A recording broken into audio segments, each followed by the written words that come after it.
Greetings to you in the matchless name of our Lord and Savior Jesus Christ. आप सभी लोगों को pastor John की तरफ से ख्रिस्ट अभिवादन और जय मसीह की। आशा करता हूं कि आप सब लोग प्रभु की अनुग्रह से कुशल पूर्वक हैं। तो इस समय हम परमेश्वर के वचन को देखने के लिए जा रहे हैं। तो परमेश्वर के वचन को देखने से पहले आइए हम हमारे आंखों को बंद करें और प्रार्थना करें। जैसे कि हम सब लोग जानते हैं, पाम संडे, गुड फ्राइडे और ईस्टर संडे जा चुका है।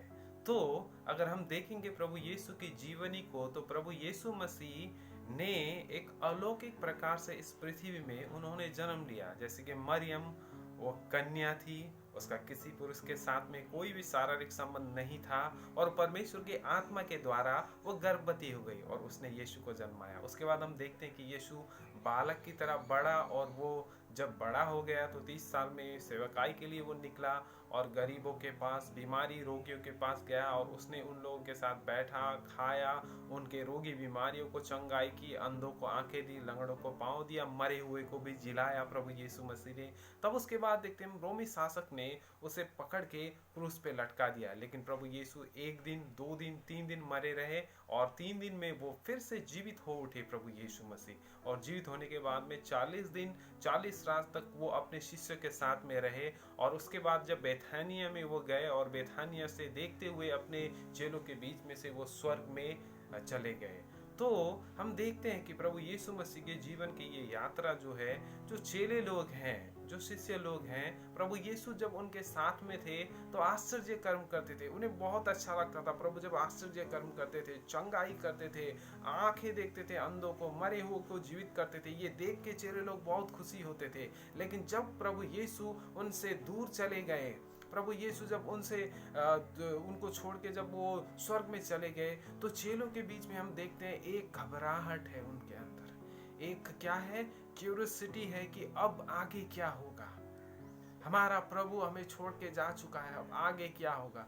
तो आप इस समय समझने की कोशिश कीजिए कि जिसका हीरो प्रभु यीशु मसीह है, वो सब लोग जब उनके साथ थे तो वो बहुत खुशी थे और बहुत ही आनंदित थे। लेकिन उनका हीरो उनको छोड़ के अब जा रहा है, तो उनके बीच में एक सन्नाटा है, एक निराशापूर्ण परिस्थिति है उनके बीच में। तो प्रभु यीशु उनको छोड़ के चले जाते हैं। लेकिन अभी हम भी जैसे देखते हैं कि गुड फ्राइडे और ईस्टर संडे जा चुका है, लेकिन इसके बाद में हम विश्वासियों के लिए, हम जो प्रभु यीशु मसीह को विश्वास करते हैं, हमारे लिए क्या है। प्रभु यीशु चले गए, उन्होंने हमारे लिए क्या किया है और प्रभु यीशु ने हमारे लिए अभी क्या छोड़ा है, क्या प्रतिज्ञा छोड़ा है। तो मेरे प्रिय भाई बहनों, so this morning I am gonna share with you what Jesus has promised to you and I. मेरे प्यारे भाइयों और बहनों, आइए इस समय हम देखते हैं प्रभु के वचनों से प्रेरितों के काम 1 अध्याय उसका 9वां आयत से लेके 11 तक। I repeat, book of Acts chapter 1 verse 9 to 11। आइए, मेरे पास हिंदी बाइबल है, मैं इस समय आप सब लोगों के लिए पढ़ता हूँ। इस वक्तव्य के पूर्ण होते ही प्रेरितों के देखते देखते मसीह यीशु स्वर्ग में चले गए तथा एक बादल ने उन्हें उनकी दृष्टि से ओझल कर दिया। जब वे आकाश में दृष्टि गड़ाए हुए मसीह यीशु को स्वर्ग में जाते हुए देख रहे थे, एकाएक सफेद वस्त्र में 2 व्यक्ति उनके निकट उपस्थित हो कहने लगे, गालीली पुरुषों, आकाश की ओर क्या देख रहे हो? यह यीशु जो देखते हुए तुम्हारे मध्य से स्वर्ग में चले गया, ठीक उसी प्रकार एक दिन आएगा जिस प्रकार तुमने उसे स्वर्ग में जाते हुए देखा है। प्रभु इस वचन में आशीष करे। और सच में हम देखते हैं कि यहाँ पे प्रभु का वचन जो है वो प्रभु यीशु जब बेथानिया से, हम देखते हैं कि वो अपने चेलों के साथ में जब वो देखते ही देखते चेलों के बीच में से स्वर्ग में चले गए, तब उस समय चेले लोग निराश हो गए क्योंकि उनका हीरो उनको छोड़ के चला जा रहा है और वो लोग निराश हो गए। लेकिन जब प्रभु यीशु वहां से चले गए तो प्रभु का वचन कहता है कि वहां पे 2 स्वर्गदूत सफेद वस्त्र में उपस्थित हुए और वो कहने लगे कि अरे गालीलियो, तुम क्या देख रहे हो? जिस यीशु को तुमने अभी स्वर्ग में जाते हुए देखा है, वो एक दिन इसी प्रकार से वापस आएगा। सच, ये कितना बड़ा संदेश है जो स्वर्गदूतों के द्वारा प्रभु के शिष्य को दिया गया और सारे विश्व को आज दिया गया कि प्रभु यीशु जैसे स्वर्ग में चले गए हैं, प्रभु यीशु उसी प्रकार से आने वाले हैं।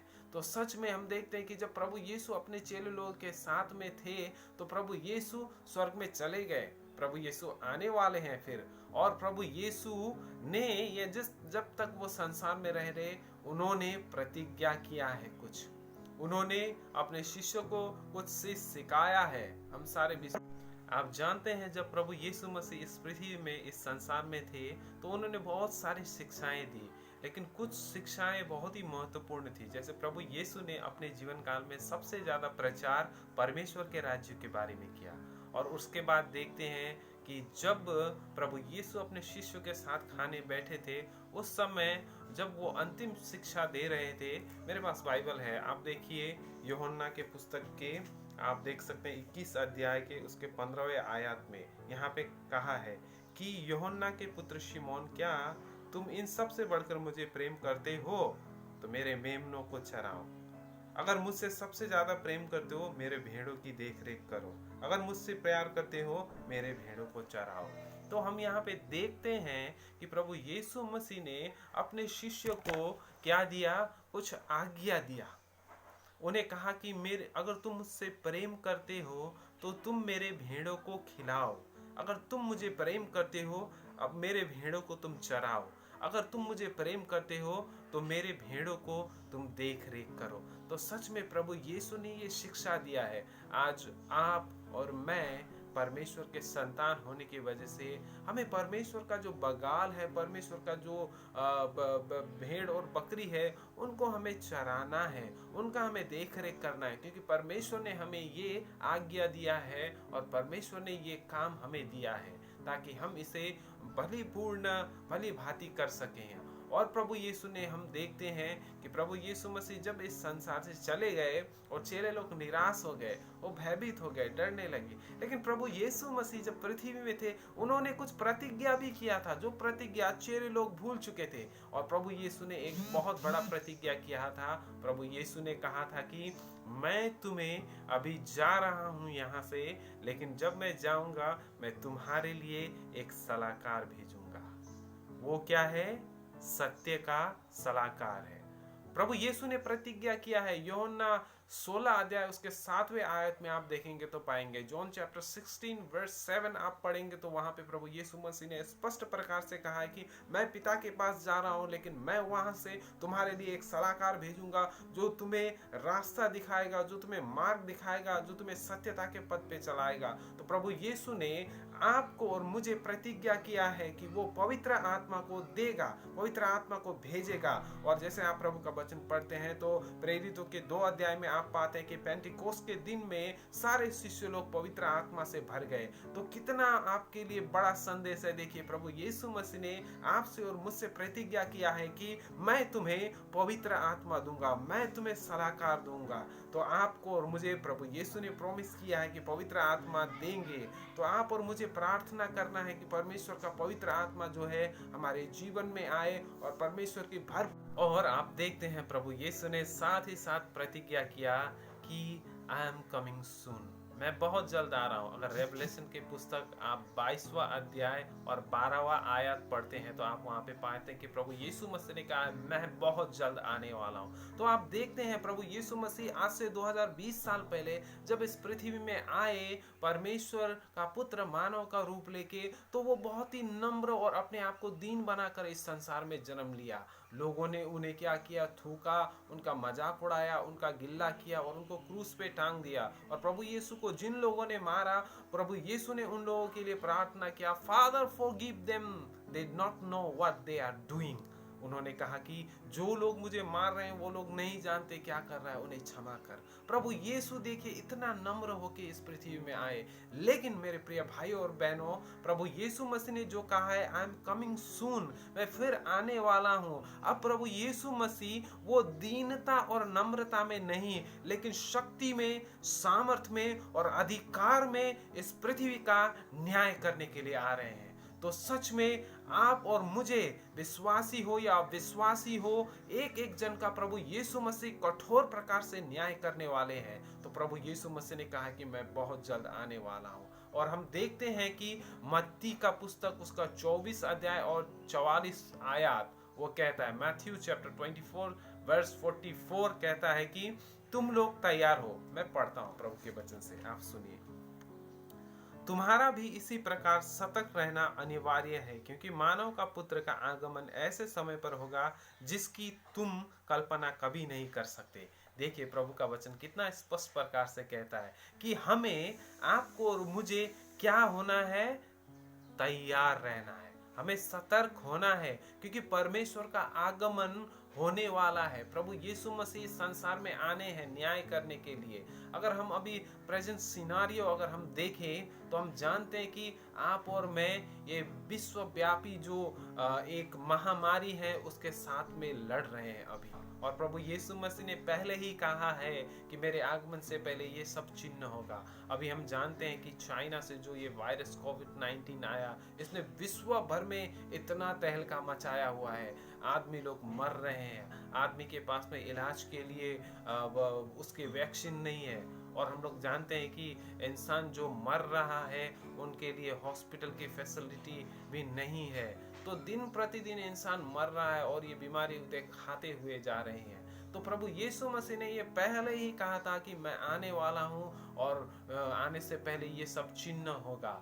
तो सच में अभी आप और मैं इस स्थिति परिस्थिति में हैं। इससे हमें रिमाइंड कराता है कि आपको और मुझे तैयार होना है, क्योंकि प्रभु यीशु हमें लेने के लिए बहुत जल्दी आ रहे हैं। और प्रभु यीशु जब इस संसार को छोड़ के जा रहे थे तो उन्होंने अंतिम बहुत ही महान आज्ञा हम लोगों को दिया। वो है, अगर मत्ती 28 अध्याय उसका 18वां आयत से लेके 20 तक आप पढ़ेंगे तो वहां में पाएंगे कि जाओ, सुसमाचार सुनाओ सारे देश के लोगों को और सारे जातियों को लोगों को, और उन्हें चेला बनाओ और पिता, पुत्र और पवित्र आत्मा के नाम में बपतिस्मा दो। प्रभु यीशु ने ये सबसे बड़ा आज्ञा दिया है आप और मुझे। जैसे कि आप और मैं इस समय ऐसे परिस्थिति में हैं, तो अभी हम घर से बाहर नहीं जाते। कैसे हम लोगों को प्रभु का वचन सुनाएं, कैसे हम लोगों को प्रभु के वचनों के बारे में बताएं। तो सच में हो सकता है कि हम बाहर नहीं जा सकते, दूसरों को प्रभु का वचन नहीं सुनाते, तो लेकिन आप घर बैठे भी दूसरों को प्रभु का वचन सुना सकते हैं। कैसे? इंटरनेट के जरिए। जैसे अभी हम लोग सेवा भी इंटरनेट के जरिए कर रहे हैं, तो आप अपना समय जो है ज़्यादा प्रभु के वचनों को दूसरों को सुनाने के लिए, अपने दोस्त को बताने के लिए इंटरनेट का प्रयोग कीजिए, ताकि प्रभु का वचन आप दूसरों को सुना सके। जैसे मैं भी प्रभु का वचन मेरे काफ़ी दोस्तों लोगों को सुना रहा हूँ इंटरनेट के जरिए। तो ये समय आप है कि प्रभु का वचन भी सुनाइए, क्योंकि प्रभु का आगमन बहुत ही नज़दीक है। और आप क्या कर सकते हैं इस समय में? अगर आप जाके किसी को सुसमाचार नहीं सुना सकते, आप घर से बाहर नहीं जा सकते, आप कुछ नहीं कर सकते, तो आप घर बैठे बैठे भी, गरीब लोग हैं, जानते हैं कि इस लॉकडाउन के अंदर उनके पास खाने के लिए कुछ भी वस्तुएं नहीं है, वो गरीब है, जो डेली वेज लेबर है, जो काम करके कमा के खाते हैं, उनके पास में खाने के लिए कुछ भी चीज़ नहीं है। मैं एक वीडियो देख रहा था, उस वीडियो में एक बाप ने क्या दिखाया, उसका बेटा जो है 3 साल का, उसकी माँ का दूध पी रहा था, वो उसने दिखाया और उसने कहा कि मैं इतना लाचार हूँ, मेरा 3 साल का बच्चा है, माँ का दूध पी रहा है, लेकिन मैं इसे खाना देने के लिए मेरे पास खाना नहीं है, काम नहीं है, लॉकडाउन होने की वजह से मैं एक बेशरम होके मैं ये वीडियो बना रहा हूँ, क्योंकि मैं लाचार हूँ, मैं अपने बच्चे को खाना नहीं दे पा रहा हूँ। तो सच में ऐसे व्यक्तियों को आप और मुझे इस परिस्थिति में उन्हें हमें सहायता करना है, ऐसे लोगों को खिलाना है। आप मत सोचिए आपके पास में सब चीज़ है, आपको किसी की चीज़ की भी अभाव नहीं है, आप अपने घर में शांत है और संसार को भूल जाइए। नहीं, ये एक विश्वासी जीवन नहीं है प्रिय दोस्तों और भाई और बहनों। आपको इस समय में अगर किसी के पास खाना नहीं है तो उन्हें खाना उपलब्ध कराएं। अगर किसी के पास में अगर उन्हें दिनचर्या में जीने के लिए जो राशन की आवश्यकता है उनके पास नहीं है, तो अपने से थोड़ा उनके साथ शेयर कीजिए। ये विश्वासी का जीवन है। आप इस द्वारा सेवकाई कर सकते हैं इस समय भी। अगर आप चाहें तो आप इस समय अपने जो अभाव में है ऐसे व्यक्तियों को सहायता कर सकते हैं। आप अपने चर्च को भी सहायता कर सकते हैं, अपने चर्च के जो लीडर्स है, जो वर्कर है, उन लोगों को भी आप सहायता कर सकते हैं। आप जानते हैं लॉकडाउन के अनुसार में विश्व में बहुत सारे चर्च अभी बंद हुए हैं, जो प्रभु के सेवक लोग हैं, जो काम करते हैं, उनके पास और दूसरा कोई बिजनेस नहीं है, कोई व्यवसाय नहीं है। वो क्या करते हैं? वो प्रभु की सेवकाई करते हैं और प्रभु के सेवकाई से वहाँ से उन्हें कुछ लोग अपने दिनचर्या के लिए उनको वहाँ पे मिलता है। लेकिन इस लॉकडाउन के कारण में सारा चर्च बंद हो चुका है, विश्वासी लोग घर में हैं, चर्च में कोई इनकम नहीं है। तो अब पास्टर्स लोग, लीडर्स लोग, वो कैसे अपना दिनचर्या, अपने परिवार को चलाएंगे? तो आप और मुझे विश्वासी होते हुए इस समय चर्च को भी सहायता करना है और चर्च को भी हेल्प करना है, क्योंकि इस समय जो लॉकडाउन के कारण में जो लीडर्स लोग हैं, जो पास्टर्स लोग हैं, वो लोग फंसे हुए हैं, उनके पास में कोई भी राशन खाने के लिए भी वस्तु नहीं है। तो आप और मुझे ख्याल करना है, उन लोगों को भी सहायता करना है, ताकि परमेश्वर का जो प्रेम है हम सब लोगों को दिखा सके और सच में हम परमेश्वर का आशीष दूसरों के साथ में शेयर कर सके। तो सच में प्रिय भाई और बहनों, जैसे प्रभु यीशु मसीह इस संसार में आए और वो इस संसार से चले गए, लेकिन उन्होंने हमारे लिए एक जीवित आशा छोड़ा है, एक जीवित होप छोड़ा है। तो हमें, आपको और मुझे, हम ऐसे स्थिति में, ऐसे परिस्थिति में, हमें एक अनजान व्यक्ति अपने लिए सब कुछ है तो दूसरों का वास्ता नहीं करना, ऐसा नहीं होना है। हमें क्या करना है? दूसरों का वास्ता करना है। तो एक बात हमें याद रखना है हमेशा कि प्रभु यीशु बहुत जल्द आने वाले हैं। और दूसरा, जब प्रभु यीशु मसीह आने वाले हैं तो हम कैसा जीवन यापन करें? अपना दैनिक जीवन में प्रार्थना का जीवन कीजिए और आराधना में, बाइबल स्टडी में अपना समय व्यतीत कीजिए आप, और परमेश्वर की महिमा कीजिए। और मत सोचिए कि जैसे अब चर्च भी बंद है, अब चर्च जाना नहीं है हमें प्रार्थना करने के लिए, तो हम संसारिक जैसा घर में जीवन जीतेंगे। बिल्कुल नहीं। आपको और इस अंतिम समय में, जबकि प्रभु यीशु मसीह का आगमन बहुत नजदीक है, तो आपको बहुत ही आत्मिकी तौर से और बहुत ही होशियार होकर जीवन जीना है। प्रभु कब आ जाए हमें मालूम नहीं है। मत सोचिए कि सब बंद है चर्च, हमें प्रार्थना नहीं करना है, घर में संगति नहीं होना है। प्रत्येक दिन प्रार्थना कीजिए, घर में प्रत्येक दिन संगति कीजिए, प्रभु के वचनों से अपने परिवार को अन्ना दे, ताकि वो लोग प्रभु में और बढ़ सके। और सच में जो लोग हैं, जो गरीब हैं, जो खाने की सामग्री उनके पास में नहीं है, ऐसे लोगों को भी क्या कीजिए? आप सहायता कीजिए, प्रभु आपको आशीष देंगे। तो सच में हम इस समय प्रभु यीशु के लिए जो प्रतीक्षा कर रहे हैं कि प्रभु यीशु बहुत जल्द इस संसार में आने वाला है, तो हम एक नामधारी या तो अधूरा जीवन जी के नहीं है, लेकिन प्रभु के लिए हम एक सच्चा जीवन जी के और प्रभु के मार्ग में चल के हम प्रभु की महिमा करेंगे। तो आइए इस समय हम प्रभु को धन्यवाद देते हैं। प्रभु आप सब लोगों को आशीष दे। जय मसीह की।